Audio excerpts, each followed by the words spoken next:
The chandeliers of Havisham House blazed with 1,000 candles,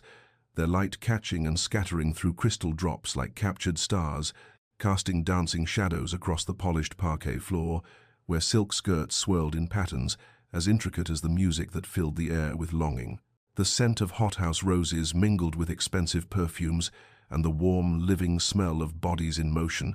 while the string quartet played a waltz that seemed to promise everything the evening itself would deny. Lady Celeste Ashford stood at the periphery of this glittering assembly, her gloved hands clasped before her pale blue gown, a color her mother had insisted would complement her complexion, though Celeste suspected it only emphasized her plainness, and watched as Lord Edmund Fairchild guided Miss Arabella Winters through the intricate steps of the dance, with a smile that only hours ago she had foolishly imagined might someday be directed at her with genuine affection. This was her 3rd season, a fact that hung about her neck like a stone, growing heavier with each passing ball. Each polite refusal, each pitying glance from matrons who had long since given up, including her name in their matchmaking calculations. 23 years old, neither beautiful nor accomplished in the ways that mattered to society, possessed of an unfortunate tendency to speak her mind on subjects no gentleman wished to hear discussed by a lady: Greek philosophy, the inaccuracies in popular histories, the fundamental illogic of certain social conventions. She had become a cautionary tale, the girl whose prospects had dimmed with each unsuccessful season until they guttered out entirely. Lord Edmund had been the 12th this season alone, and the 12th gentleman to pay initial court with seeming interest, only to withdraw with barely concealed relief once he discovered that beneath her quiet exterior lay not the biddable emptiness he sought, but rather a mind that refused to remain decoratively silent. She had known the rejection was coming even before he'd called at Ashford House that afternoon, had seen it in the slight cooling of his manner when she'd corrected his attribution of a quote to Aristotle that had actually originated with Plato, had watched his eyes glaze over when she'd attempted to discuss the philosophical implications of the Reform Act. "Lady Celeste," he had said, standing in her mother's drawing-room with his hat already in hand as though he could not depart quickly enough, "I find that upon reflection our temperaments are perhaps not as compatible as I had initially hoped," which was simply a polite way of saying that he found her tedious, too serious, too much. Now she watched him laugh at something Miss Winters said, watched the girl tilt her head in that practiced way that suggested fascination with whatever banality had just emerged from his lips, and Celeste felt the familiar weight of her own inadequacy settle more firmly upon her shoulders. Her mother stood across the ballroom in a cluster of other matrons, her face tight with a desperation that Celeste could read even at this distance, her youngest sisters still in the schoolroom, and their futures dependent upon Celeste, making an advantageous match that would restore the family's declining fortune and secure their own prospects. The air had grown stifling, thick with the mingled scents and the weight of expectations she could not meet, and Celeste turned away from the glittering assembly, moving toward the terrace doors with the careful invisibility she had perfected over 3 seasons of being overlooked, slipping through the heavy curtains into the cool mercy of the night air beyond. The terrace stretched before her like a strip of borrowed peace, the cool night air washing over her heated skin as she moved away from the French doors and their spill of golden light, her slippers soundless against the stone flagging. And it was only when she reached the balustrade overlooking the darkened gardens that she realized she was not alone. A figure stood in the shadows at the far end of the terrace, the orange glow of a cheroot briefly illuminating sharp features before fading back into darkness. And Celeste's breath caught in her throat as she recognized the tall, broad-shouldered silhouette of Sebastian Thorne, the Duke of Ravenmore, a man whose very name was spoken in whispers, edged with fear and fascination. The Devil Duke, society called him, though never to his face, this man of 32, who had withdrawn from polite company 7 years ago, following some scandal, the details of which were never spoken plainly, but only hinted at in the kind of coded language ladies used when discussing matters. Too delicate for direct address, he was known for his vast wealth, his cold demeanor that could freeze a room with a single glance, his refusal of all social invitations, his mysterious past that hung about him like a dark cloak, and the terrifying intensity of his presence that made even the bravest matrons hesitate before approaching. Celeste had seen him only once before, at a distance during her first season, and had marked him as someone to avoid, one more danger in a world already full of pitfalls for a girl like her. She turned to retreat back into the ballroom, but his voice stopped her, deep and edged with something that might have been amusement. "Fleeing already? The evening has barely begun." She turned back, her spine straightening with the automatic defensiveness that had become her constant companion, and found him watching her with dark eyes that gleamed in the shadows. "I required air, Your Grace." The ballroom was rather stifling. He took another draw on the cheroot, the ember flaring briefly, and she saw his mouth curve in something that was not quite a smile. "A diplomatic answer. What is the truth, I wonder? Did some gentleman prove insufficiently appreciative of your charms?" The question should have been impertinent, but something in his tone suggested genuine curiosity rather than mockery, and Celeste found herself answering with an honesty that surprised her. "My 12th rejection of the season, actually. Lord Edmund Fairchild. He withdrew his suit this afternoon." She expected pity, or perhaps the kind of false sympathy she had learned to recognize, but instead, the Duke gave a short bark of laughter that he quickly suppressed, though his eyes continued to gleam with what she now recognized as dark humor. 12? In a single season? That must be something of a record, lady." He paused, waiting.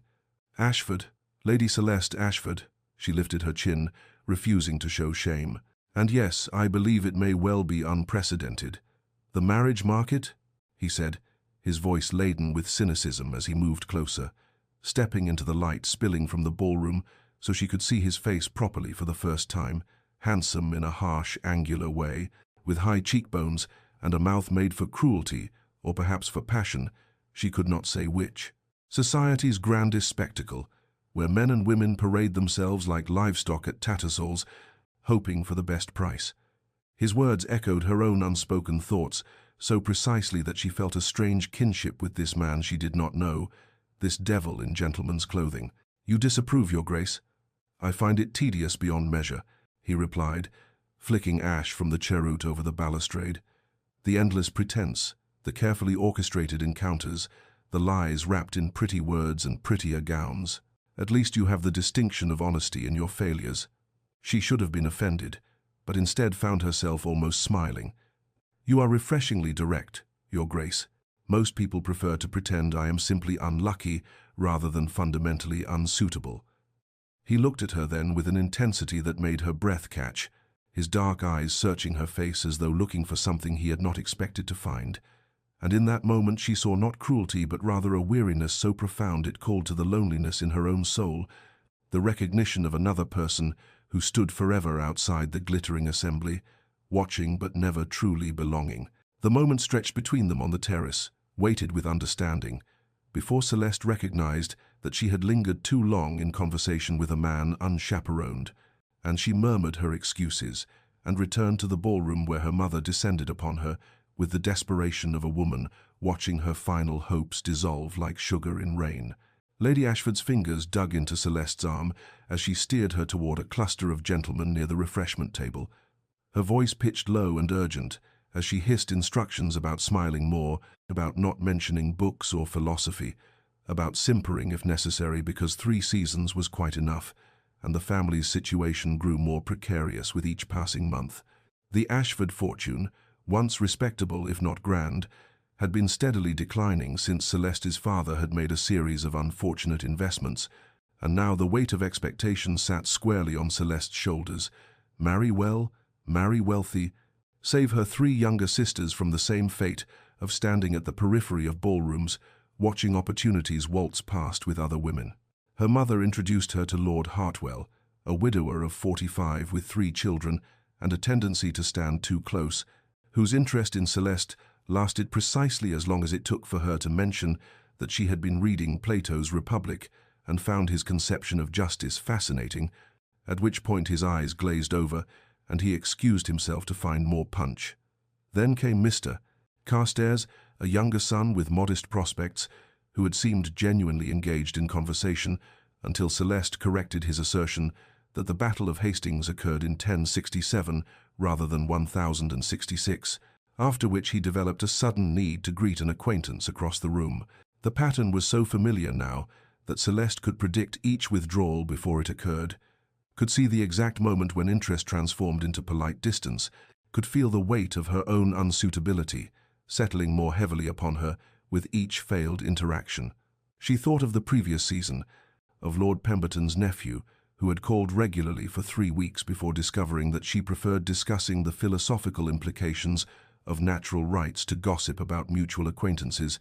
of Sir Gregory Wainwright, who had fled after she'd expressed opinions about women's education that he'd found shockingly radical, of the Italian Comte, who had initially been charmed by her until he realized her knowledge of classical philosophy surpassed his own, and his pride could not bear the comparison. The same pattern had repeated 12 times this season alone, each rejection a small cut that individually meant little, but collectively had bled her confidence dry, until she stood here watching her mother's increasingly frantic attempts to secure introductions, with men who wanted decorative wives, who would not challenge them, would not correct them, would not think too deeply or speak too honestly. The evening wore on with excruciating slowness, the music that had seemed promising at the start, now sounding discordant to her ears. And when at last the Ashford carriage arrived and they departed into the cool night air,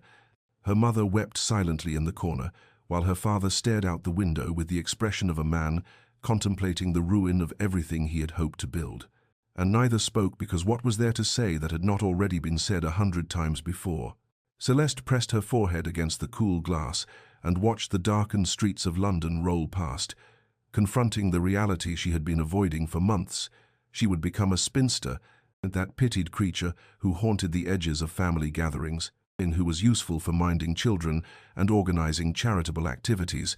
but who would never know the companionship of marriage or the blessing of her own household. And while part of her rebelled against this fate, another part wondered if perhaps solitude was preferable to marriage with a man who could never appreciate the depths of who she truly was beneath the disappointingly plain exterior. Society saw when it bothered to look at her at all. 3 days later, Celeste sat in the Ashford library with morning light streaming through tall windows and falling across the worn carpet in golden bars, her refuge from the disappointed glances of her parents and the pitying looks of servants who had witnessed the aftermath of yet another failed season. And she had finally allowed herself to contemplate what she had been avoiding. That spinsterhood was not merely a possibility, but an inevitability, that she would spend her life in this house, or perhaps in the household of a married sister, where she would be useful but never essential, that the dreams she had harbored of companionship and a household of her own must be carefully folded away like gowns that no longer fit and stored in the dark corners of her heart, where hope went to die. She had just opened Aristotle's Nicomachean Ethics, seeking the consolation of philosophy that had never failed her before, when Peters the butler entered with a silver salver bearing a single letter, the heavy cream paper sealed with crimson wax, stamped with an unfamiliar crest that she did not immediately recognize. And when she broke the seal and unfolded the letter, her breath caught in her throat as she read the elegant copperplate script, inviting Lady Celeste Ashford to take tea with the Dowager Duchess of Ravenmore on Thursday next at 3:00, if such an appointment would be convenient. The confusion that flooded through her was so complete that she read the letter 3 times to ensure she had not misunderstood,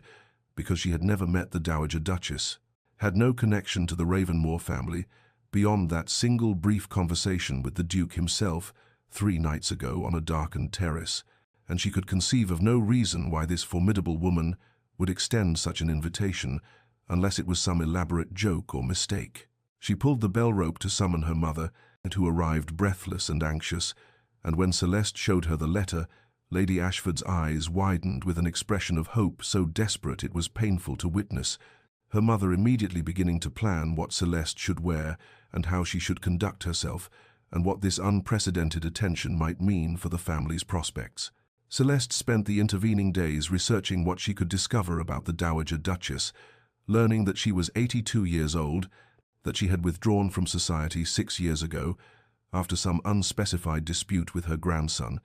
that she was known for her sharp intelligence and sharper tongue, that she had been a great beauty in her youth and had made a brilliant match with the previous Duke, and that those who had known her spoke of her with a mixture of respect and trepidation that suggested she was not a woman to be trifled with or underestimated. When Thursday arrived, Celeste, dressed in her most appropriate day dress of dove-grey silk with minimal ornamentation, her hair arranged simply because she had learned long ago that attempting elaborate coiffures only emphasized the plainness of her features. And she descended to the waiting carriage with her mother's fervent instructions, ringing in her ears about making a good impression and not mentioning anything too scholarly or controversial. The journey across London seemed interminable, her nerves increasing with each turn of the wheels, and when at last the carriage drew up before Ravenmore House, she felt her breath catch at the sight of the imposing Gothic structure, with its dark stone facade and pointed arches and gargoyles leering down from the roofline, the house perfectly suited to a man called the Devil Duke. And she gathered her courage and stepped down from the carriage into whatever fate awaited her beyond those heavy oak doors. The interior of Ravenmore House was as imposing as its exterior,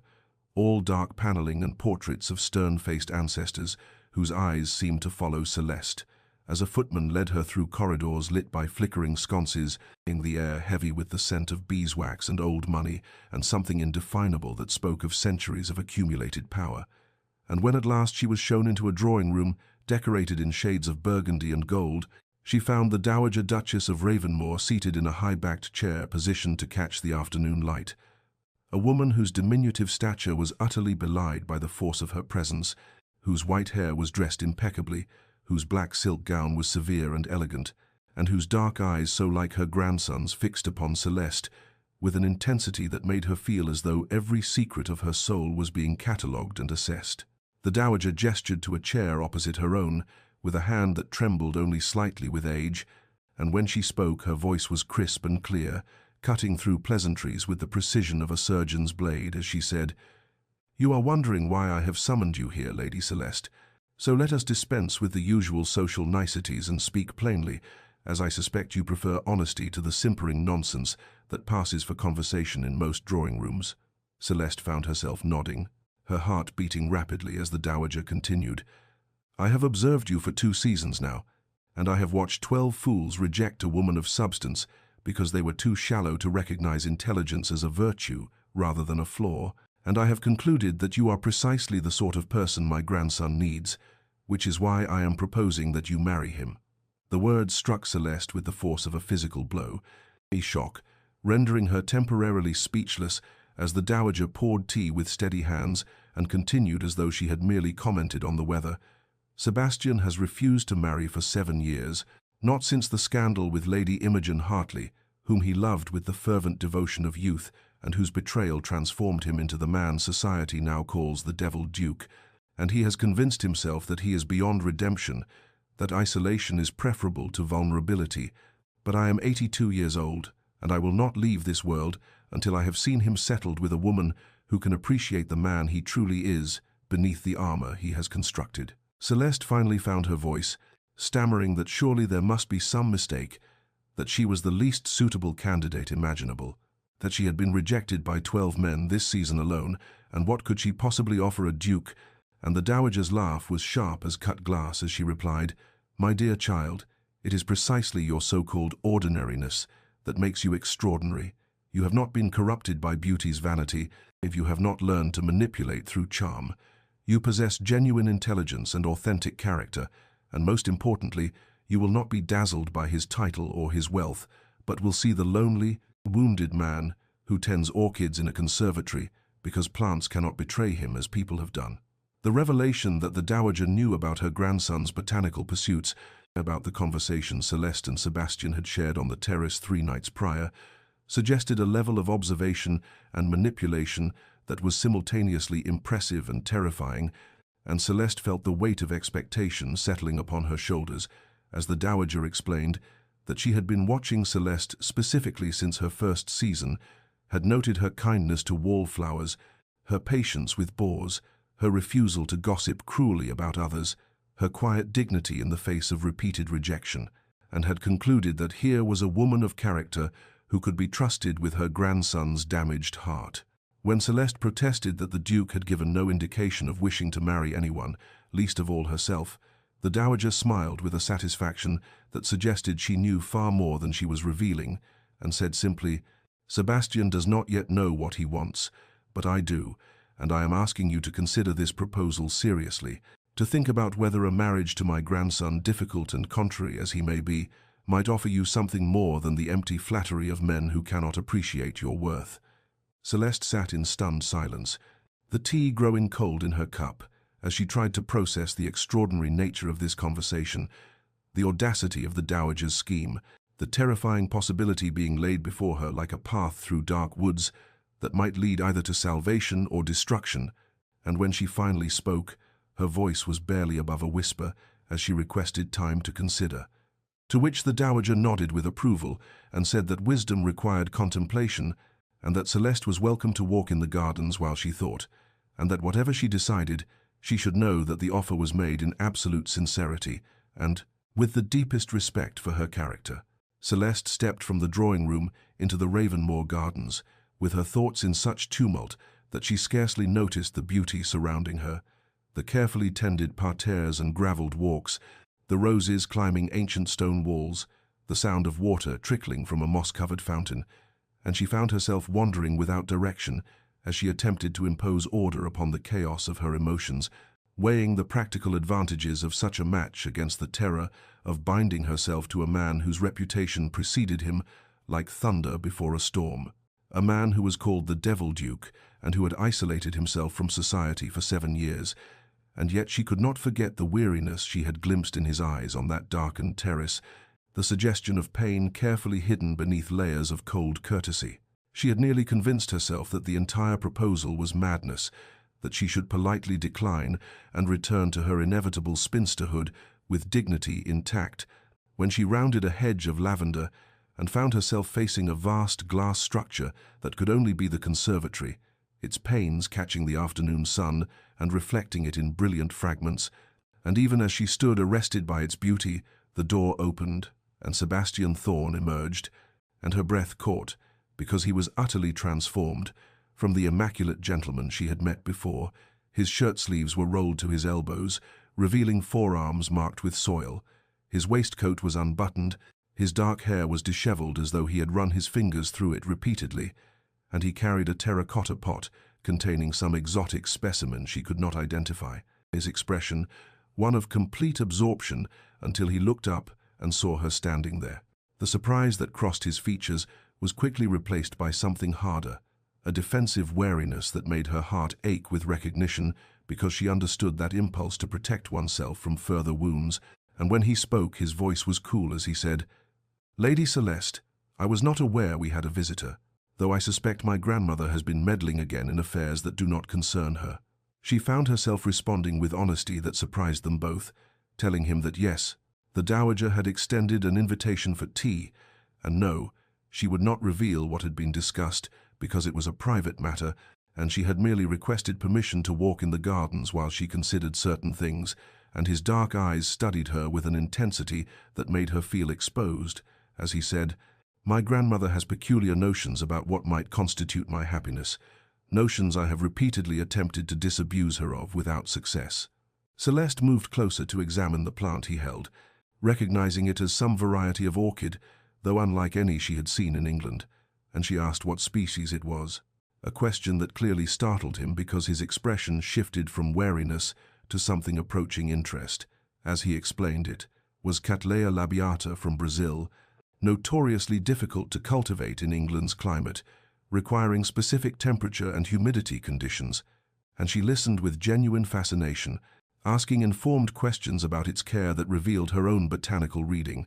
and for several minutes they spoke of nothing but plants, the conversation flowing with an ease that felt almost miraculous after the stilted exchanges she typically endured in drawing rooms. He invited her into the conservatory without seeming to realize he had done so, and she followed him into warmth and humidity and the overwhelming scent of growing things, surrounded by specimens from every corner of the world. And when their hands accidentally brushed as she leaned forward to examine a particularly striking bloom, she felt a jolt of awareness that shocked her with its intensity, a connection she had never experienced with any of the 12 men who had courted and rejected her, and she saw in his eyes that he had felt it too, before he stepped back abruptly and said, in a voice gone cold again, "You should know that I will never marry, Lady Celeste, that whatever schemes my grandmother has concocted are doomed to failure, that I am not a suitable husband for anyone, and have no intention of becoming one." She met his gaze steadily and replied with quiet conviction, "I understand, Your Grace, and I want you to know that marriage is not always the answer, that sometimes the courage to remain alone is greater than the courage to bind oneself to another." And the look of startled respect that crossed his features told her that she had said something he had not expected, something that had penetrated the armor he wore, and in that moment she knew that whatever she decided about the Dowager's extraordinary proposal, this man was worth knowing, worth understanding, worth the risk of caring about. Despite every lesson, rejection had taught her about protecting her heart. 2 weeks passed, and in that time something unexpected bloomed between the walls of Ashford House and Ravenmoor Estate, carried not through visits or social calls, but through the far more intimate medium of written correspondence, initiated when a package arrived for Celeste 3 days after her visit to the conservatory, wrapped in plain brown paper and containing a leather-bound volume titled Medicinal Properties of Tropical Flora, with a simple note in bold masculine handwriting that read, "You expressed interest in the healing applications of exotic specimens. I thought this might prove informative. S.T." Celeste had held that note for longer than was entirely rational, tracing the decisive strokes of his pen, imagining him at his desk, composing those few brief lines, and she had written a thank you in return, intending to keep her response brief and appropriate, but somehow her pen had taken flight, and she found herself writing not merely gratitude, but her thoughts on a particular passage regarding the use of willow bark derivatives.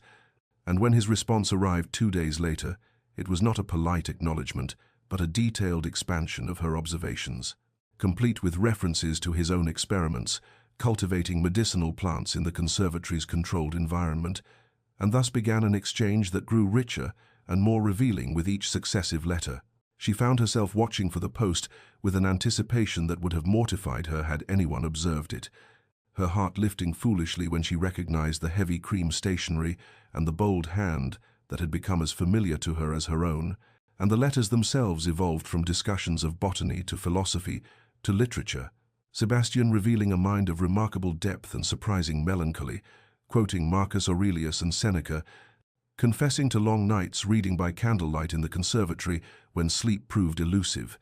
admitting to a loneliness he had convinced himself was preference, but which his words betrayed as exile. Celeste responded with equal honesty, sharing her own solitary habits, her love of Greek philosophy which had so appalled her suitors, her conviction that an examined life was worth the social costs, and in those written exchanges she felt a freedom she had never experienced in drawing rooms, where every word was weighed for its marriageability, where intelligence must be concealed lest it frighten away potential matches. She wrote to Sebastian of her thoughts on Aristotle's concept of eudaimonia,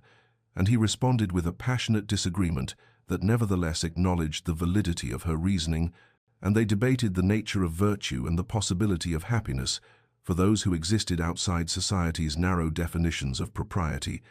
their letters growing longer and arriving more frequently, until Celeste found herself writing to him nearly every day, small smiles playing across her features as she composed responses to his observations, and in the privacy of his study, Sebastian experienced the same phenomenon, finding himself thinking of her reactions as he read, composing passages in his mind before ever setting pen to paper, feeling something he had thought long dead stirring to reluctant life within his carefully guarded heart. The Dowager observed these developments with satisfaction, saying nothing but ensuring the letters passed between households with admirable efficiency, and she noted the way her grandson's expression had softened slightly, the way he spent less time hiding in the conservatory and more time at his writing desk, the way he had begun to take care with his appearance again after years of regarding such things as pointless vanity. On a grey morning in late May, when spring rain drummed against the windows of Ashford House, Celeste received a letter different from the others, longer and more formal in its opening, and her breath caught as she read Sebastian's invitation for her to visit the conservatory at her convenience, to see certain specimens that had reached their blooming period, and which he thought might interest her, given their recent correspondence about the intersection of beauty and utility in nature.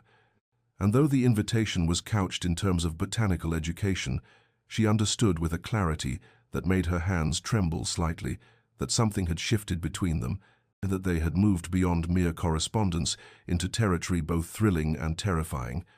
and she penned her acceptance with a mixture of anticipation and trepidation, agreeing to visit the following Tuesday afternoon, her heart racing at the prospect of seeing him again after 2 weeks of knowing him only through words on paper,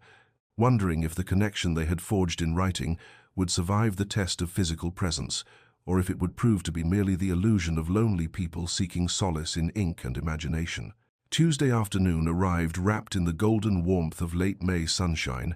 and Celeste found herself standing before the conservatory at Ravenmore House, with her heart beating an erratic rhythm against her ribs, wondering if the connection forged through written words would survive translation into the physical realm, or if they would find themselves strangers after all. But when Sebastian emerged to greet her, she saw in his eyes the same mixture of anticipation and uncertainty she felt, and something in her chest loosened at this evidence that she was not alone in her nervousness. He guided her through the conservatory's entrance into a world that took her breath away with its overwhelming beauty and strangeness.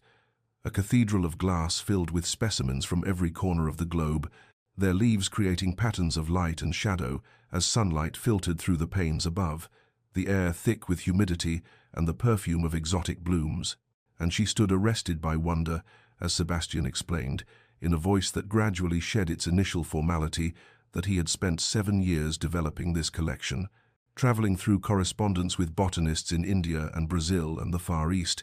cultivating species that had never before survived in England's climate, creating through careful manipulation of temperature and moisture a series of microclimates that allowed such diversity to flourish.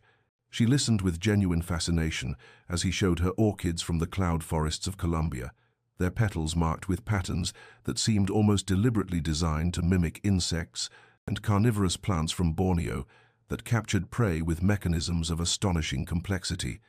and night-blooming cereus from the Caribbean, whose flowers would open only in darkness and wither by dawn. And in his explanations, she heard not merely botanical knowledge, but passion kept alive through years of isolation,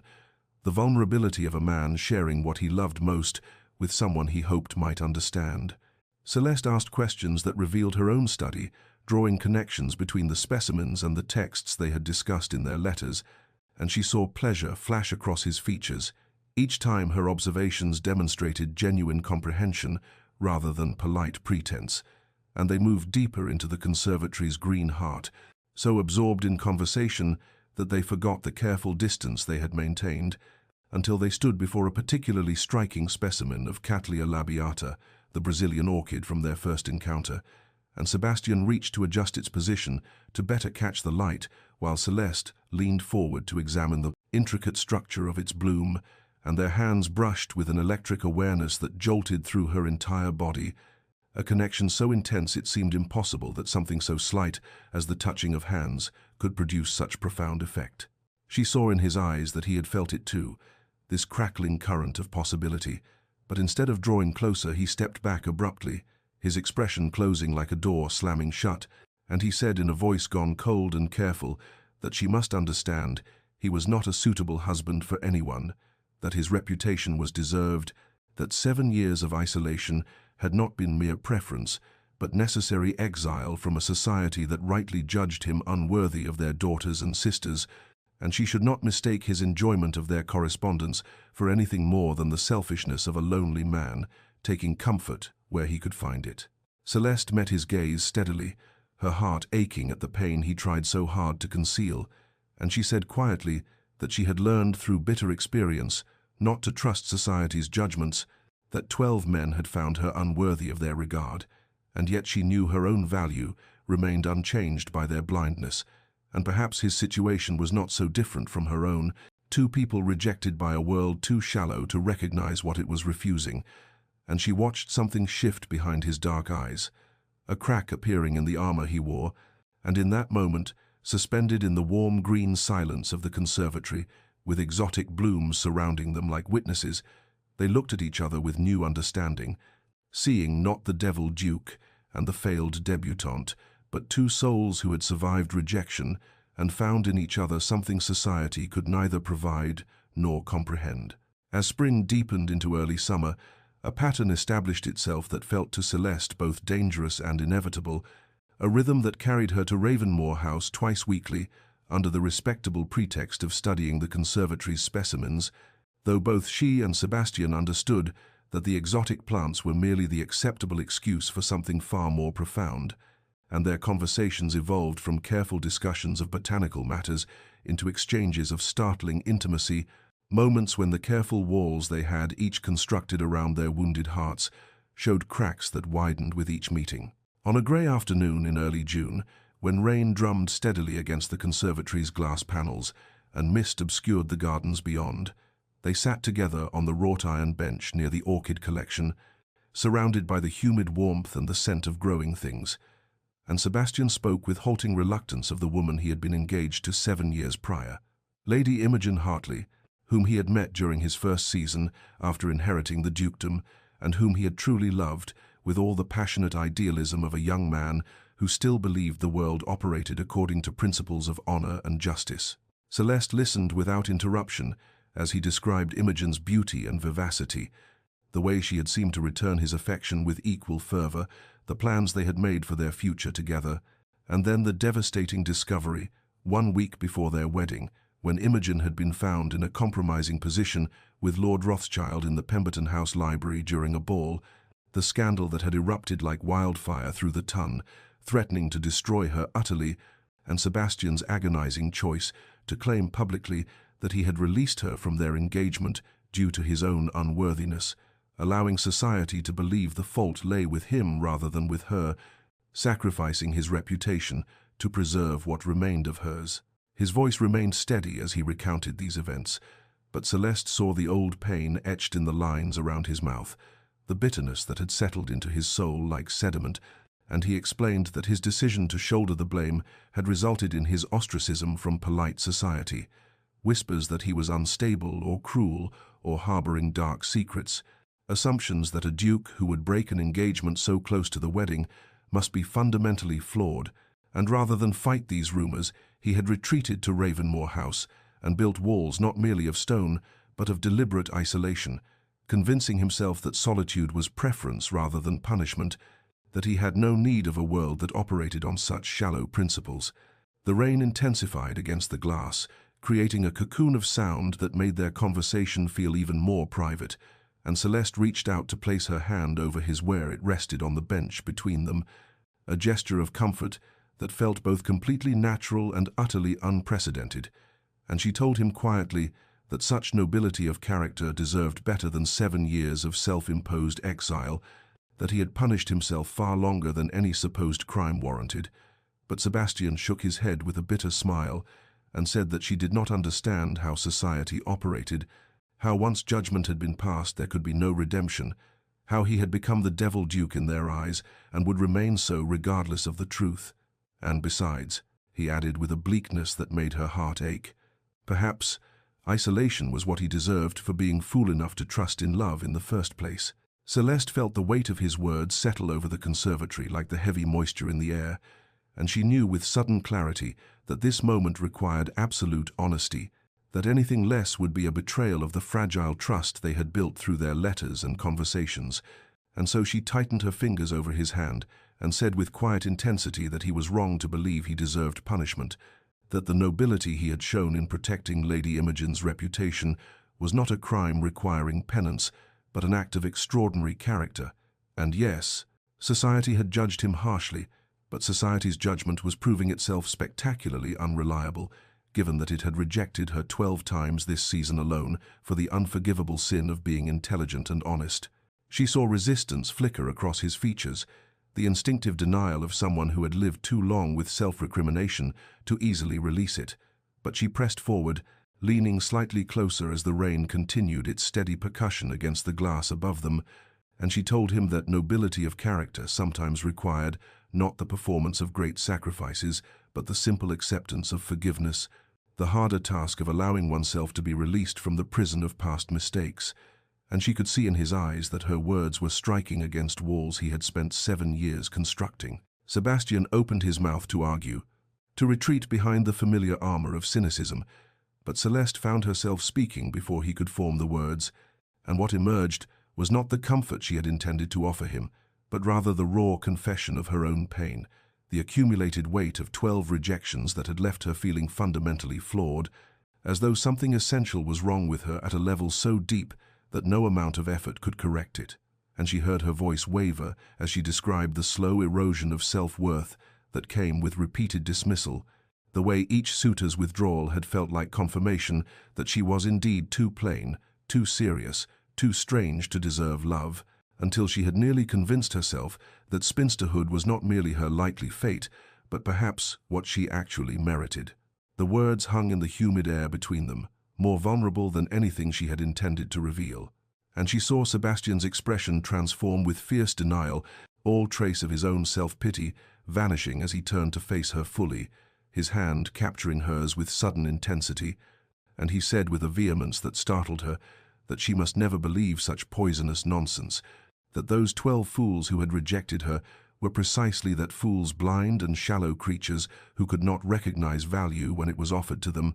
and their rejection reflected not her unworthiness, but rather their own fundamental inadequacy as judges of character. His dark eyes blazed with an emotion she had never seen there before, something protective and almost angry, and he continued in a voice rough with feeling that society's judgment meant nothing, that a world which prized empty flattery over genuine intelligence and vapid compliance over honest discourse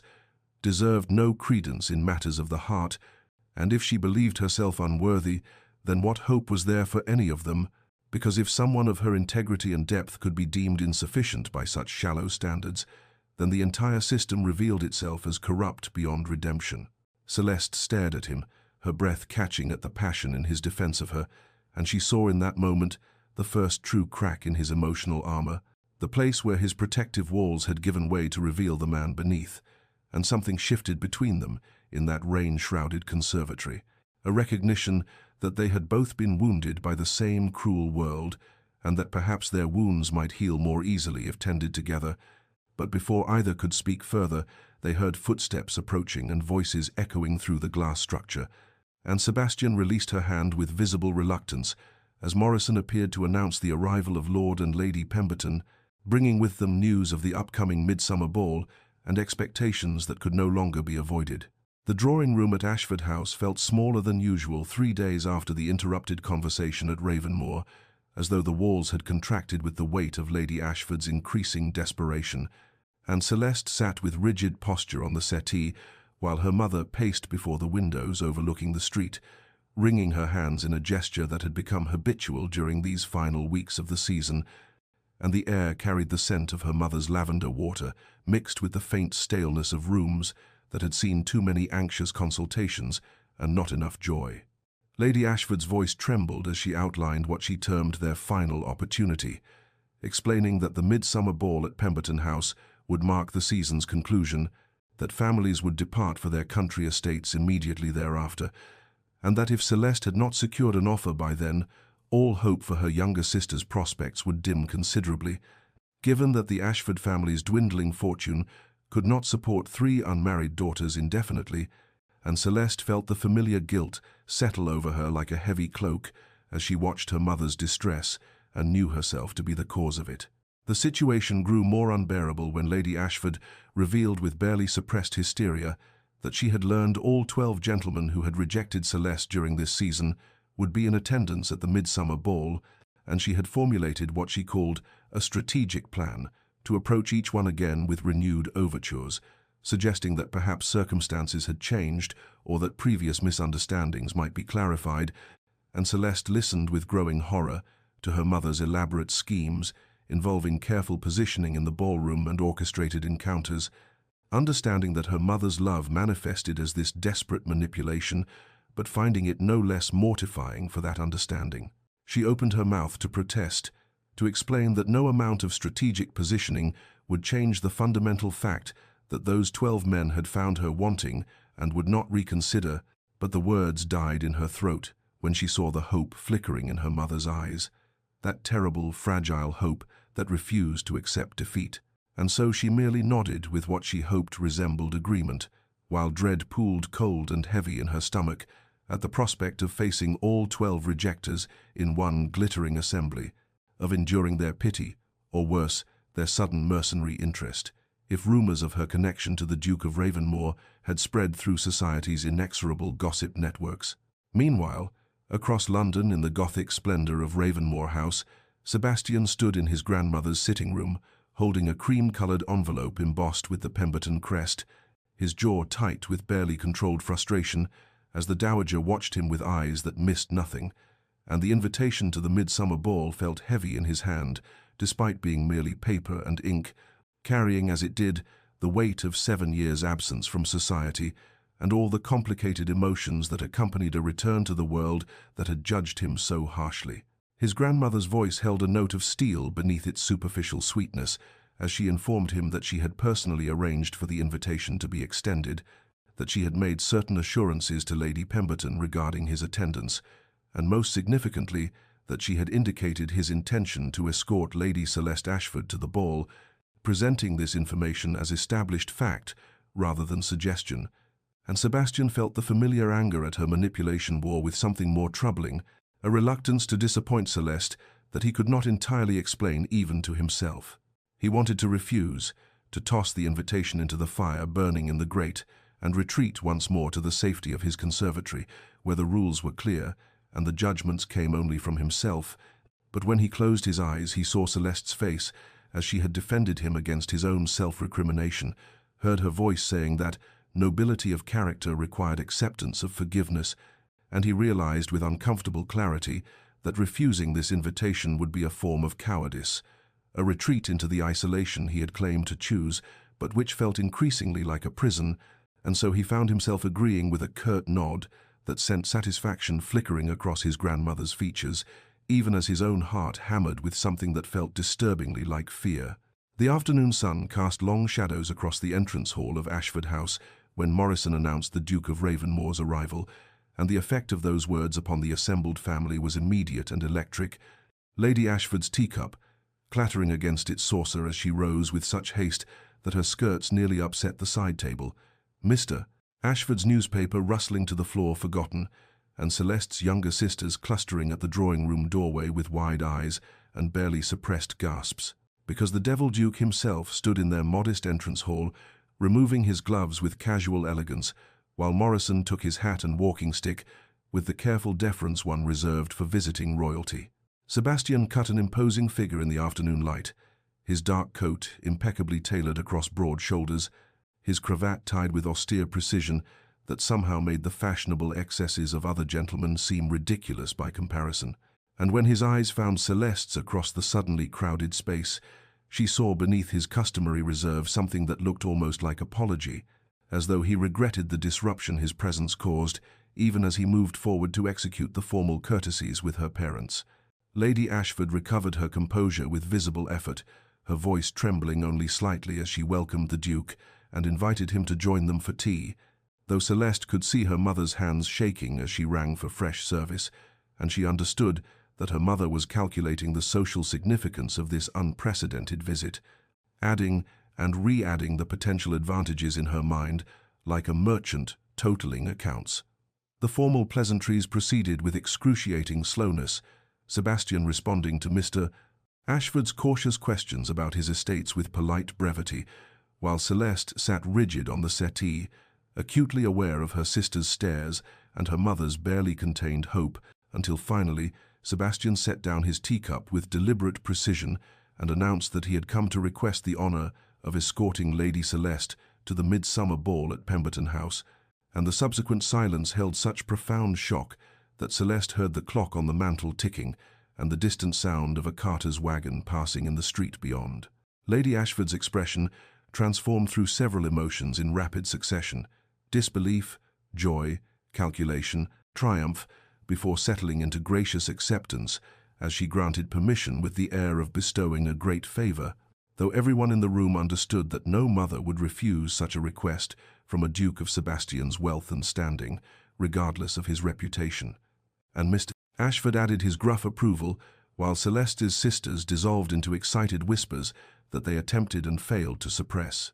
The formalities concluded, Lady Ashford suggested with transparent intent that perhaps the Duke and Celeste might wish to take a turn about the garden,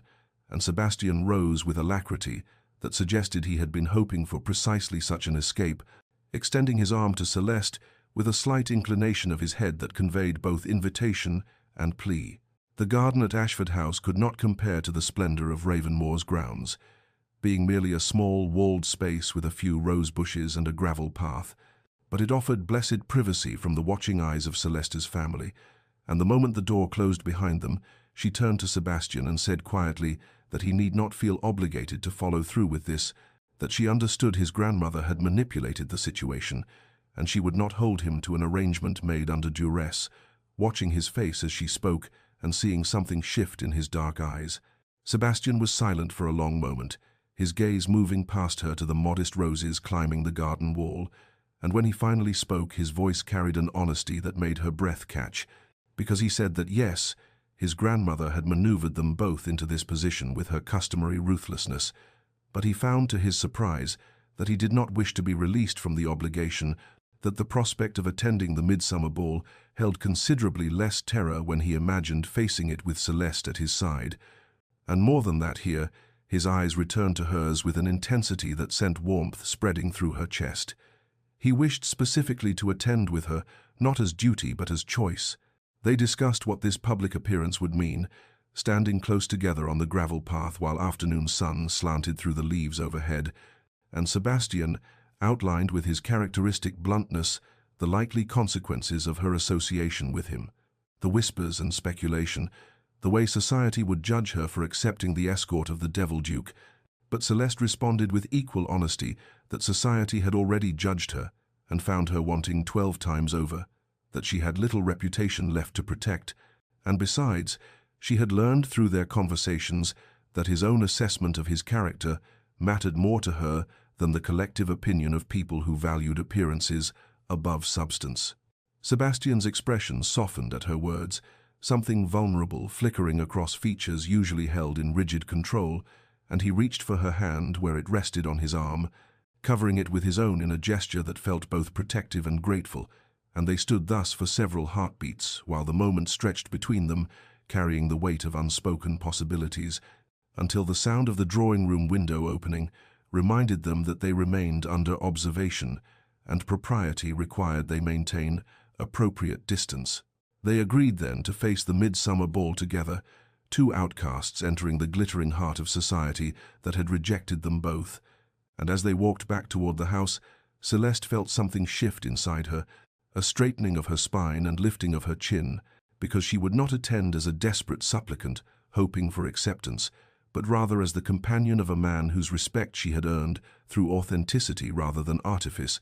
and that knowledge carried its own quiet power. The remainder of Sebastian's visit passed in a blur of her mother's excited planning and her sister's admiring questions, but when he finally took his leave and Morrison showed him out, Celeste caught his glance back toward her from the doorway, saw in it both promise and apprehension, and she understood that they were both stepping into unknown territory where the old rules no longer applied and new ones had yet to be written. And as the door closed behind him, she heard her mother already calling for the dressmaker, because apparently Celeste's existing ball gowns would not suffice for such an occasion, and the house erupted into the frantic preparations that would consume the following days until the night of the midsummer ball arrived with all its attendant hopes and terrors. The night of the midsummer ball arrived wrapped in the heavy warmth of late June, and Pemberton House blazed with such extravagant illumination that it seemed to challenge the stars themselves, thousands of candles burning in crystal chandeliers that cast dancing light across marble floors, polished to mirror brightness, while the cream of London society gathered in silks and jewels that represented fortunes spent to impress one another during this final glittering spectacle before the season's end and the retreat to country estates. Sebastian arrived at Ashford House precisely at the appointed hour, and when Morrison opened the door, Celeste stood at the top of the stairs, feeling her breath catch at the sight of him, because the Duke of Ravenmoor in full evening dress possessed a severe elegance that made other men's fashionable excesses seem foolish by comparison. His black coat fitted with austere perfection across broad shoulders, and his cravat tied with mathematical precision, his dark eyes finding hers with an intensity that made the modest entrance hall feel suddenly intimate, despite her family's presence in the drawing-room doorway. Her own gown was the product of her mother's frantic consultations with the dressmaker, a creation in deep sapphire silk that Lady Ashford had declared would complement Celeste's colouring, and though Celeste had felt self-conscious during the fittings, she saw something shift in Sebastian's expression as she descended the stairs that gave her courage, a softening around his mouth, and a warmth in his gaze that spoke more eloquently than words. The carriage ride to Pemberton House passed in charged silence, Sebastian seated across from her in the confined space, while London's streets rolled past the windows, and Celeste found herself acutely aware of every small detail, the way his hands rested on his knees with controlled stillness, the line of his jaw illuminated by passing street lamps, and the tension in his shoulders that betrayed his apprehension about returning to society after 7 years of self-imposed exile. And she wanted to reach across the space between them to offer comfort, but propriety and uncertainty held in her still. Their arrival at Pemberton House created the sensation Sebastian had predicted, because the moment they stepped through the ballroom entrance and were announced by the major domo, the conversation ceased with such abruptness that the orchestra's strings seemed suddenly too loud, and Celeste felt the weight of hundreds of eyes turning toward them like a physical pressure against her skin, whispers erupting in their wake like wind through dried leaves. And she understood that they had become, in that instant, the evening's primary spectacle, the failed debutante and the Devil Duke making their scandalous appearance together. She saw them all in that frozen moment of entrance, the 12 men who had rejected her this season scattered throughout the glittering assembly.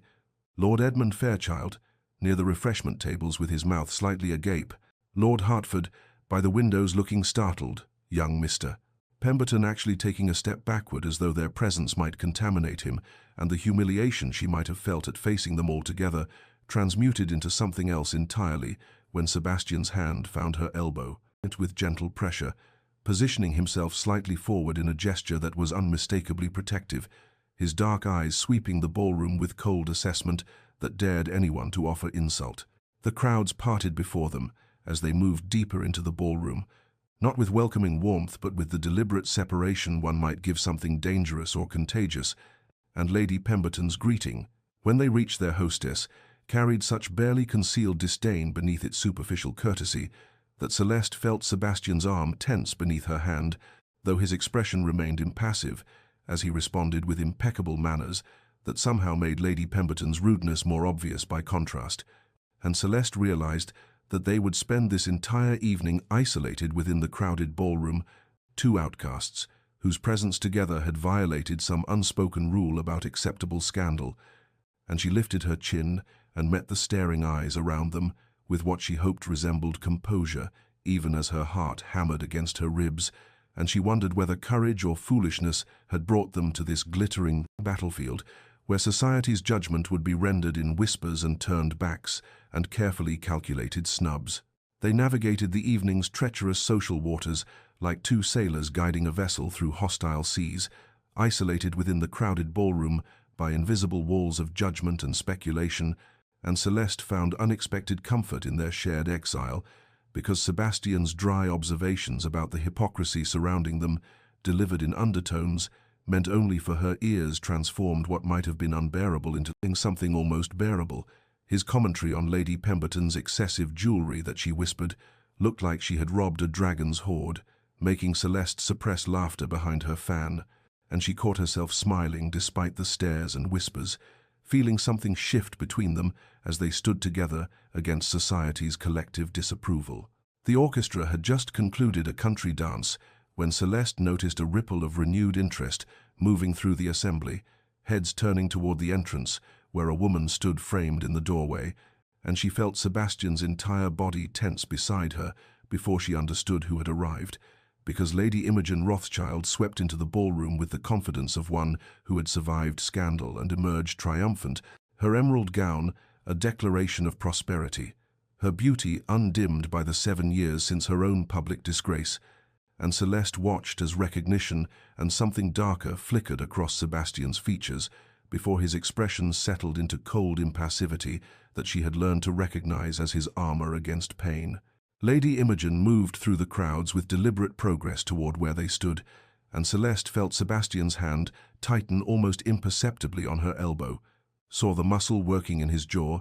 and when Imogen finally reached them and extended her hand with a smile that held complicated layers of meaning, Sebastian's bow over her gloved fingers carried such frigid courtesy that frost might have formed in the air between them. His Lady Rothschild, a masterpiece of polite contempt that made Imogen's smile falter for just an instant, before she recovered and expressed pleasure at seeing him return to society after so long an absence. The exchange was brief but charged with histories that Celeste could only partially understand.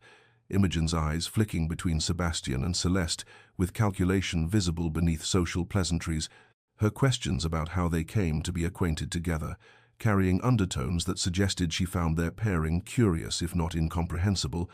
and Celeste felt protective fury rising in her chest at the subtle condescension in Imogen's tone,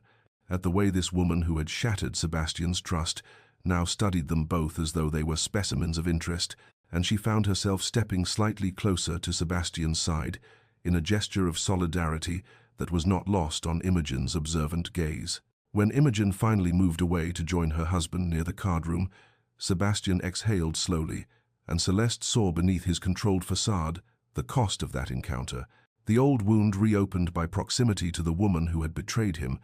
and she wanted to offer comfort, but before she could speak, the orchestra began, the opening strains of the first waltz, and the ballroom's atmosphere shifted again as gentlemen moved toward ladies they wished to partner, and Celeste braced herself for the awkwardness of standing unchosen while couples formed around them. But instead she found herself suddenly surrounded by approaching figures, and to her shock she recognized Lord Hertford and Mr. Pemberton, and even Lord Edmund Fairchild, moving toward her with expressions of intent that made her stomach clench with confused apprehension. They converged upon her with transparent purpose. These men who weeks earlier had rejected her suit or shown no interest whatsoever, and now suddenly they competed for her attention with declarations of admiration that rang hollow as cracked bells. Lord Hertford, mentioning that he had always appreciated her scholarly nature, Mr. Pemberton claiming he had been meaning to call upon her family, and Edmund Fairchild stepping forward with presumptuous familiarity to suggest that surely she would grant him this dance given their long acquaintance, and Celeste understood with sickening clarity that her association with the wealthy Duke of Ravenmore had transformed her in their mercenary eyes from unmarriageable bluestocking into desirable connection, that they saw her now only as potential pathway to Sebastian's influence and fortune, and the humiliation of this realization burned through her chest, because even now, even standing beside a man who had shown her genuine respect, society's judgment reduced her to an object of calculation rather than a person of worth, and she felt Sebastian's fury radiating beside her like heat from banked coals as he observed the transparent opportunism of these assembled hypocrites who now clustered around the woman they had previously dismissed without a second thought. Lord Edmund Fairchild stepped forward with the presumptuous confidence of a man who believed his own revised history, his voice pitched deliberately loud enough to carry across the immediate vicinity as he declared that he had long held Lady Celeste in the highest regard and would be honored if she would grant him the pleasure of this waltz, the transparent falsehood of his claim making Celeste's breath catch in her throat, because this was the same man who 3 weeks earlier had informed her father that while he found her conversation stimulating, he could not, in good conscience, offer for a woman whose interests were so unfashionably intellectual, and now he stood before her weaving fiction about long-standing admiration, while his eyes calculated the advantage of connection to the Duke of Ravenmore's considerable fortune and influence. Before Celeste could summon words to refuse him, Lord Hertford inserted himself into the growing spectacle with his own declaration of having always appreciated her scholarly nature, conveniently omitting that he had withdrawn his suit after one stilted conversation in which she had corrected his misattribution of a Plutarch quotation. And then Mr. Pemberton joined the chorus, claiming he had been meaning to call upon the Ashford family, each successive falsehood layering upon the last until Celeste felt suffocated by the weight of their transparent opportunism, and she saw in their eager faces not genuine regard, but mercenary calculation, saw herself reduced once again to an object of utility rather than a person of worth, except now her value derived entirely from her proximity to Sebastian, rather than any inherent quality she possessed. The other rejected suitors pressed closer, creating a small crowd around her that drew the attention of nearby guests who turned to observe this unexpected display, and Celeste felt the familiar burn of humiliation rising in her chest, because even in this moment, when she stood beside a man who had shown her genuine respect, society's judgment still found ways to diminish her, still rendered her invisible, except as a potential pathway to masculine power and wealth,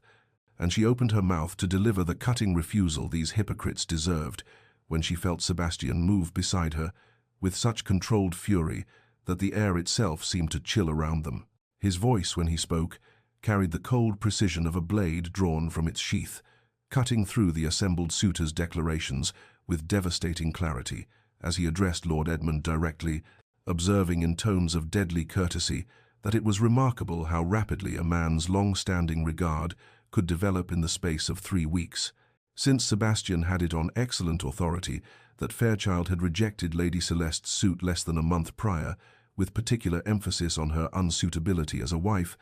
and the shocked silence that followed this observation rippled outward through the ballroom like ice forming across still water. Edmund's face flushed dark red as surrounding guests absorbed Sebastian's implication, and he began some stammering protest about misunderstanding. But Sebastian continued with relentless precision, his dark eyes moving across each of the assembled opportunists as he catalogued their hypocrisies with surgical exactness, noting how convenient it was that Lord Hertford had overcome his aversion to intelligent women, how fortuitous that Mr. Pemberton had remembered his intention to call just as Lady Celeste appeared in the Devil Duke's company, how transparent their mercenary calculations appeared to anyone with eyes to see, and Celeste watched as these men who had rejected her withered beneath Sebastian's contempt, while the watching crowds absorbed every word with avid attention that would fuel gossip for weeks to come. The ballroom had fallen into that peculiar stillness that precedes either violence or revelation. The orchestra's instruments silent, hundreds of eyes fixed upon the unfolding confrontation, and Celeste saw in the frozen faces around her shock and calculation, and in some cases barely concealed delight at this spectacular breach of propriety, but she found she could not summon concern for social consequences because Sebastian's defense of her worth had cracked something open in her chest, some long-defended fortress of resignation, and when he turned from the assembled hypocrites to face her directly, his expression transforming from cold fury to something infinitely more tender, she felt the entire glittering ballroom recede until only the two of them existed in this charged moment of suspended possibility, and she understood before he spoke that everything was about to change irrevocably, that they stood together at the precipice of choice that would define both their futures, and she lifted her chin and met his gaze with acceptance of whatever came next, with trust in this man who had seen her clearly when society rendered her invisible, and she waited for Sebastian to speak the words that would claim her publicly before these assembled witnesses and transform her from society's reject into the Devil Duke's chosen bride. Sebastian turned from the assembled hypocrites to face Celeste directly, and the transformation in his expression from cold fury to something infinitely more tender made her breath catch in her throat, and made the entire glittering ballroom with its hundreds of watching eyes recede until only the two of them existed in this charged moment of suspended possibility. And when he extended his hand toward her, it was not the casual gesture of a gentleman requesting a dance, but something far more significant, something that carried the weight of choice and consequence and irrevocable change, and his voice when he spoke rang clear across the ballroom's shocked silence, pitched deliberately for all to hear, as he addressed her with words that would echo through society's gossip for months to come. "Lady Celeste," he said, and there was no coldness in his tone now, no trace of the Devil Duke's legendary frost, only warmth and certainty, and something that sounded remarkably like reverence. "I find your intelligence quite the most remarkable quality I have encountered in 3 decades of existence. Your honesty refreshing beyond measure in a world that traffics primarily in pleasant falsehoods, and your character admirable in ways that shame the shallow judgments of lesser minds." And Celeste felt tears prickling behind her eyes as he continued, as he enumerated her worth before these assembled witnesses who had deemed her unmarriageable, as he transformed every quality that society had judged as flaw into virtue, through the simple act of seeing her clearly and speaking that truth aloud. "Any man who failed to recognize your worth," Sebastian declared with devastating precision that made several of her rejected suitors flinch visibly,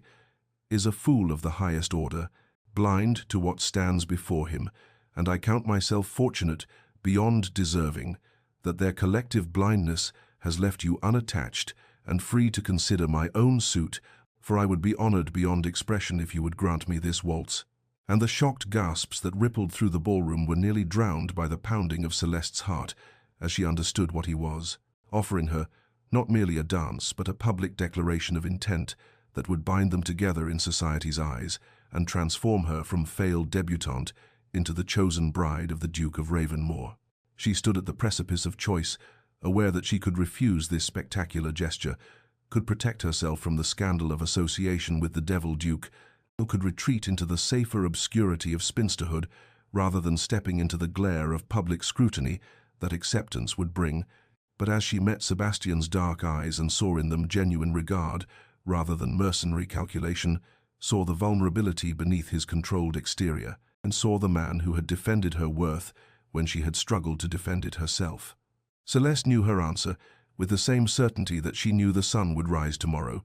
and she placed her gloved hand in his with a small smile that held no hesitation whatsoever, her quiet, "I would be honored, Your Grace," carrying across the silent ballroom like a bell announcing transformation. The orchestra seemed to understand the significance of the moment, for the opening strains of the waltz began immediately, and as Sebastian led her onto the floor, Celeste was aware that they would dance alone, that no other couple would dare join them in this charged space, and that every eye in the ballroom would fix upon them with avid attention that would fuel gossip and speculation and judgment for weeks to come. But when Sebastian's hand settled at her waist and her palm met his,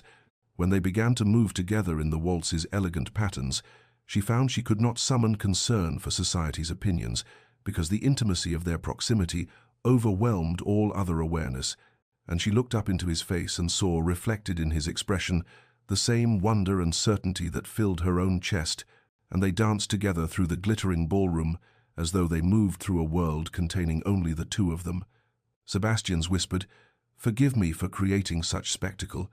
I could not bear their presumption another moment," met with Celeste's equally quiet. "There is nothing to forgive. I have never been more grateful for anything in my life." And as the waltz carried them in graceful circles beneath the chandelier's cascading light, Celeste understood that this dance marked the death of one life and the birth of another, that she would never again be the rejected debutante standing at the periphery of society's glittering assemblies,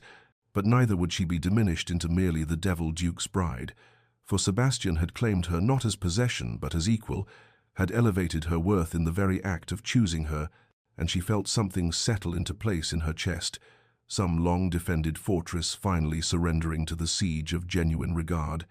and she smiled up at him with uncomplicated joy as they waltzed together before the shocked assembly and dared anyone watching to question the rightness of their union. The waltz continued its elegant patterns as Sebastian and Celeste moved together through the glittering ballroom, and the intimacy of their proximity made conversation feel both necessary and impossible because there was so much to say. Yet the simple fact of dancing together seemed to communicate truths that words could only diminish, but Sebastian's voice when he finally spoke was low enough that only she could hear,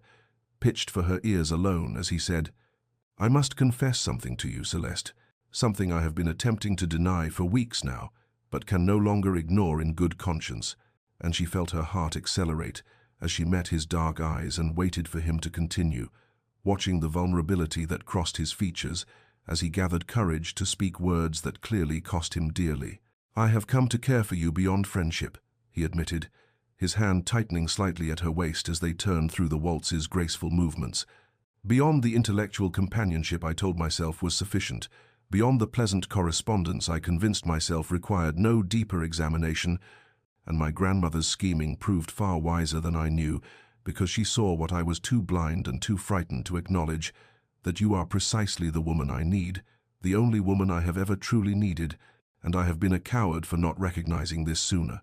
And Celeste felt tears prickling behind her eyes at his confession, because she had not dared to hope that her own growing feelings might be reciprocated, and assumed that his regard remained purely intellectual, despite the evidence of moments when their gazes held too long, or their hands touched with electric awareness. "I, too, have been denying what I felt," she whispered back, her voice trembling slightly with the enormity of this admission, "telling myself that friendship with you was gift enough, that I should not presume to hope for more from a man like you. But Sebastian, these weeks of letters and conversations and stolen hours in your conservatory have transformed me in ways I am only beginning to understand, for you have shown me that my worth is not determined by society's shallow judgments, that intelligence and honesty and authenticity have value beyond the marriage market's calculations, and in teaching me to see my own worth clearly, you have also taught me to recognize genuine regard when it is offered. And she saw in his expression such relief and wonder that she knew her words had reached him and had broken through whatever remained of the walls he had built around his wounded heart. They danced on as Sebastian spoke of transformation, of how their connection had taught him to trust again after 7 years of bitter isolation, how her patient acceptance of his damaged past had shown him that forgiveness was possible, that he need not punish himself eternally for the sins of youth and the cruelties of circumstance. And Celeste responded with her own acknowledgement of transformation and of learning her own worth through his clear-eyed regard, of understanding that the 12 rejections that had seemed like failures were actually protections, guiding her toward this exact moment with this exact man. And as the music swelled toward its conclusion, she felt the rightness of their union settle into her bones with the certainty of mathematical proof. The final notes of the waltz hung in the air as they came to rest in the center of the ballroom floor, still holding each other, still aware only of each other despite the hundreds of watching eyes, and Sebastian's voice when he spoke next was clear and formal and loud enough to carry across the shocked silence, as he said, "Lady Celeste Ashford, will you do me the very great honor of becoming my wife, not for reasons of practicality or convenience, but because I love you with my entire heart, and cannot imagine facing another day without you beside me?" And Celeste's joyful, "Yes, Sebastian, yes, with all my heart," was barely spoken before his mouth claimed hers in a kiss that was scandalous and defiant and absolutely perfect, a kiss that declared to all assembled witnesses that they belonged to each other regardless of society's approval or disapproval. And when they finally broke apart, to the sound of scattered applause mixed with shocked gasps of disapproval, neither cared in the slightest what judgment the glittering assembly might render, because they had found in each other something infinitely more valuable than social acceptance, and they stood together facing the future, with hands clasped and hearts aligned, and the certain knowledge that their love would prove stronger than any force that might seek to diminish it. The wedding took place 6 weeks later in the ancient chapel at Ravenmoor, a ceremony far more intimate than the grand society spectacles that typically marked ducal marriages, for Sebastian and Celeste had agreed without discussion that they wanted only those who truly mattered to witness their union, and so the small stone chapel with its jewel-toned windows and worn flagstones held perhaps 40 guests rather than hundreds, and the atmosphere was one of genuine joy rather than obligatory attendance, and Celeste felt as she walked down the aisle on her father's arm that every step carried her toward the life she was meant to inhabit, rather than away from some lesser existence she should mourn. The Dowager Duchess sat in the front pew, with a satisfied smile playing about her lips, looking somehow both triumphant and peaceful as she watched her beloved grandson turn to face his bride with an expression of such open tenderness that several guests dabbed at their eyes, and Celeste's mother wept happily throughout the ceremony, while her younger sisters whispered excitedly about how romantic it all was, and even her father's usual stern countenance softened as he placed Celeste's hand in Sebastian's and murmured a quiet blessing that made his new son-in-law's eyes brighten with unexpected emotion. The ceremony itself was beautiful in its simplicity, the ancient words of the marriage service gaining weight and meaning as Sebastian and Celeste spoke their vows with voices steady and certain, promising to love and honor each other through whatever might come, and when the vicar finally pronounced them husband and wife, and Sebastian kissed her with reverent care, Celeste felt something settle into place in her chest, some final piece of her heart clicking into alignment as she understood that she was precisely where she belonged, married to precisely the man she was meant to love. The wedding breakfast that followed was held in Ravenmoor's grand dining room, transformed by the Dowager's expert direction into a space that felt warm and welcoming despite its Gothic grandeur, and the meal was filled with laughter and genuine conversation rather than the stiff formality that typically characterized such occasions. And it was during the toasts that Sebastian presented Celeste with his wedding gift, leading her by the hand to a room she had never before entered, to reveal a private library he had spent weeks preparing, filled with rare philosophical texts and first editions and scholarly works she had mentioned in passing during their conversations, each volume carefully selected to match her interests and arranged on shelves of polished mahogany, with a reading chair positioned perfectly to catch the afternoon light. Celeste's eyes filled with tears at the thoughtfulness of this gift, at the evidence of how carefully he had listened to her casual remarks and remembered her expressed interests, and her own gift to him suddenly felt inadequate until she saw his face when she presented it, a detailed botanical illustration she had labored over for days, depicting his favorite orchid in full bloom, rendered with such precision and care that he studied it in wondering silence before pulling her into his arms and whispering that it was the most meaningful gift he had ever received, because it proved she had truly seen him, had understood what mattered most to his heart. They departed for their honeymoon that same evening, amid showers of rice and cheerful farewells, bound for Italy on what Sebastian described as a botanical expedition. But what both understood was really an escape into private happiness, and the weeks that followed were filled with explorations of ancient gardens and Renaissance conservatories, with mornings spent sketching rare specimens and afternoons lost in intimate conversation, and with evenings of growing physical passion as they learned each other's bodies with the same patient attention they had devoted to learning each other's minds and hearts. The transition to married life upon their return to Ravenmoor proved seamless, as though they had always belonged together in these Gothic halls,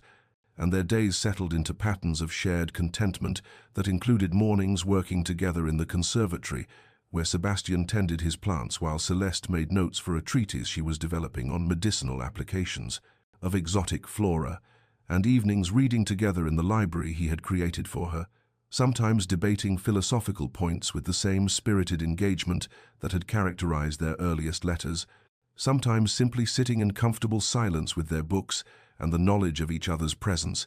and nights of deepening intimacy and tenderness as their love continued to grow and transform.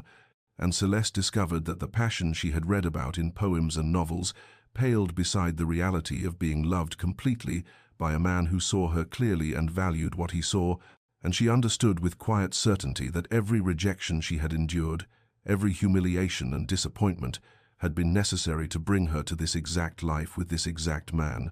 and she would not change a single painful moment if the price of erasure was never knowing the profound happiness that filled her days now. 2 years later, the transformation of Ravenmoor House was complete in ways that extended far beyond mere physical renovation, for the Gothic halls that had once echoed with silence and isolation now rang regularly, with voices engaged in passionate, intellectual discourse, as Sebastian and Celeste had established a tradition of hosting monthly gatherings for scholars, botanists, philosophers, and natural historians who came from across England and the continent to share research and engage in debates that stretched late into the evening, and the drawing rooms that had witnessed decades of formal stiffness now accommodated lively conversations about botanical classification systems and the philosophical implications of recent scientific discoveries, and the conservatory had become something of a pilgrimage site for serious students of exotic flora who marveled at specimens they had only read about in texts and who benefited from Sebastian's generous willingness to share both cuttings and knowledge. Celeste had published her treatise on medicinal applications of rare plants the previous autumn, a work that bore both her name and Sebastian's as collaborators, and which had been received with surprising enthusiasm by the academic community, earning praise from physicians and botanists alike for its rigorous methodology and practical applications, and she was currently at work on a second volume that would explore the intersection of ancient philosophical texts and botanical knowledge, examining how Greek and Roman writers had understood the properties of plants in ways that modern science was only beginning to validate, and her correspondence with scholars throughout Europe had grown so extensive that Sebastian had laughingly suggested they needed to employ a secretary solely to manage her letters. Their reputation in society had shifted gradually but unmistakably over these 2 years, evolving from scandal to grudging acceptance to something approaching respect. For while they would never be conventional by the ton standards, their obvious intellectual achievements and the caliber of guests they attracted to Ravenmoor had forced even the most hidebound members of society to acknowledge that the Devil Duke and his peculiar duchess had created something of value, though there remained those who whispered about impropriety and unwomanly pursuits and the unseemliness of a duchess engaging in scholarly publication, whispers that neither Sebastian nor Celeste troubled themselves to address because they had learned that living well according to their own values constituted the only response worth making. On this particular September afternoon, Celeste stood in the conservatory with their infant daughter Eleanor, cradled in her arms, the child named for the dowager, who had passed peacefully in her sleep 6 months prior, with a satisfied smile on her lips, as though she had completed some great work and could now rest, and the baby reached out with pudgy fingers toward a magnificent white orchid bloom that swayed gently in the warm air, her dark eyes wide with wonder at the exotic beauty before her, and Sebastian moved to stand beside his wife and daughter, placing his hand gently on the small of Celeste's back, as he had done 1,000 times in their marriage, and the gesture as natural as breathing and as meaningful as any declaration of love. "She has your curiosity," Celeste murmured, smiling as Eleanor made cooing sounds and stretched determinedly toward the flower. "Already fascinated by growing things and beautiful specimens,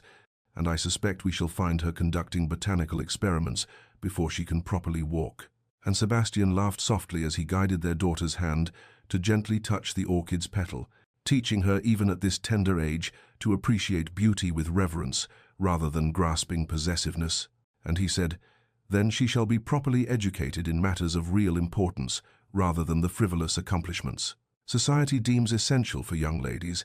and perhaps by the time she comes of age, the world will have progressed sufficiently that intelligent women need not disguise their minds to attract suitable husbands." And Celeste leaned into his embrace as she reflected on the extraordinary journey that had brought them to this moment of profound contentment. She thought of the girl she had been 2 years ago, standing on the periphery of a ballroom, counting rejections and believing herself fundamentally flawed, never imagining that those very rejections were protecting her from marriages that would have slowly extinguished everything essential about her nature. And she understood now, with the clarity that only hindsight provides, that society's judgment had been the greatest blessing of her life, because it had left her available when Sebastian entered her world, had kept her unencumbered by obligations to men who could never have valued what made her extraordinary, and every humiliation she had endured in those desperate seasons had been necessary preparation for recognizing genuine love when it appeared wearing the unlikely guise of the Devil Duke, and she would not trade a single painful moment if the price was never knowing this happiness, never standing in this conservatory with this man and this child, and this life they had built together against all conventional wisdom and social expectation. That evening found them once more in the conservatory as twilight painted the glass panes in shades of amber and rose, their daughter Eleanor sleeping peacefully in the nursery under her devoted nurse's watchful care, and Sebastian and Celeste stood together among the orchids and exotic specimens that had witnessed so many of the crucial moments in their courtship, his arms wrapped around her from behind as they watched the last light fade from the sky and the first stars emerge in the deepening darkness. "Do you remember that first night on the terrace?" Celeste murmured, leaning back against his chest with the comfortable ease of long intimacy. "When I told you about my 12th rejection and you laughed, and I thought you were the most frightening man I had ever encountered." And Sebastian's quiet chuckle rumbled through his chest as he pressed a kiss to her temple and replied, "I remember thinking you were the first, honest person I had met in 7 years, the first woman who did not simper or flatter or pretend to be something she was not, though I would not admit even to myself how desperately I needed that honesty, how starved I had been for genuine connection." And they stood in companionable silence for a moment, reflecting on the extraordinary journey that had brought them from that encounter to this life they had built together, against all expectations and social conventions. Sebastian tightened his arms around his wife and said softly, "My grandmother knew, somehow she understood before either of us did, that we were meant to save each other, that your rejection by society was not punishment, but protection, keeping you available for something far better than any of those 12 fools could have offered." And Celeste turned in his embrace to face him, reaching up to touch his cheek with tender fingers as she replied, "She saw what we could not yet see in ourselves, that my supposed flaws were actually the qualities you needed most, and that your isolation had preserved you for a woman who would value your depths rather than fear them, and I think she must have died very satisfied, knowing she had accomplished what she set out to do. And they shared a smile of mingled grief and gratitude for the formidable woman who had orchestrated their happiness with such determined wisdom. Dear listener, perhaps you have faced rejection yourself. Perhaps you have stood on the periphery of some metaphorical ballroom, counting the ways in which you have been found wanting by those whose judgment seemed to matter. Perhaps you have believed the lie that rejection reflects your fundamental unworthiness rather than simply the blindness of those who could not see your value. And if so, let this story offer you a different perspective, a gentle reminder that sometimes what feels like failure is actually providence, protecting you from paths that would diminish rather than fulfill you, that the right person will not require you to hide your intelligence or dampen your passion, or apologize for the very qualities that make you extraordinary, that patience and authenticity will ultimately lead you to connections far deeper and more meaningful than any gained through pretense or compromise. Your worth is not determined by those who fail to recognize it. Your value is not diminished by others' inability to perceive it,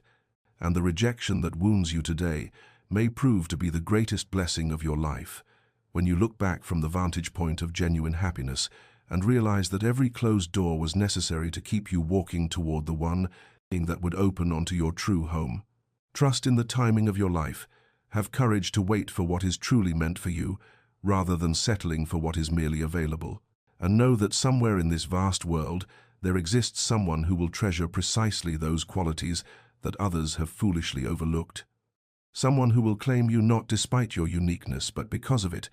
Someone who will stand with you in metaphorical conservatories at twilight and thank Providence for the rejections that left you both available to find each other. May you find peace in patience. May you discover strength in authenticity.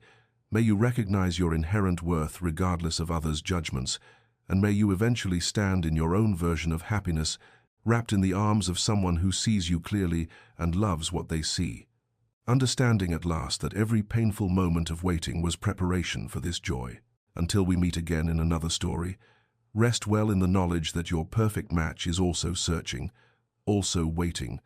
also trusting that the right connection will come at precisely the right time. This has been a Lullaby Library Tale, and if this story brought you comfort or hope, please consider subscribing to our channel and sharing it with someone who needs to hear that rejection is not the end of their story, but often the beginning of something far more beautiful than they dared imagine.